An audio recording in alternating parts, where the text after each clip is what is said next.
Video quality খারাপ হলেও content quality খারাপ হবে না, এটুকু প্রমিস তোমাদের করতে পারি।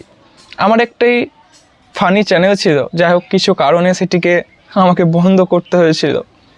তবে বাংলাদেশে দীপুচন্দ্র দাসের যে ঘটনাটি ঘটলো সেটা কিন্তু খুব তাড়াতাড়ি পশ্চিমবঙ্গেও ঘটতে পারে, কারণ পশ্চিমবঙ্গ সরকার এবং কেন্দ্র সরকার কেউই চায় না যে আমরা শিক্ষিত হই।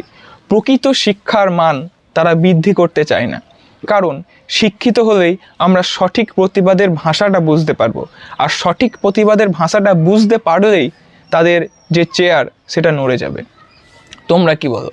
আর এভাবেই দাঙ্গা মারামারি হুড়োহুড়ি করেই পশ্চিমবঙ্গ এবং ভারত এগিয়ে চলছে। কিন্তু এইভাবে আর কতদিন? তোমরা শিক্ষিত হও, প্রকৃতির শিক্ষার মর্মটা তোমরা বোঝো, কারণ শিক্ষার মর্ম না বুঝলে এবং সঠিকভাবে নিজেদের গড়ে না তুললে আমরা পিছিয়ে পড়ব। সোনার বাংলা তো টিনের বাংলায় পরিণত হয়েছে।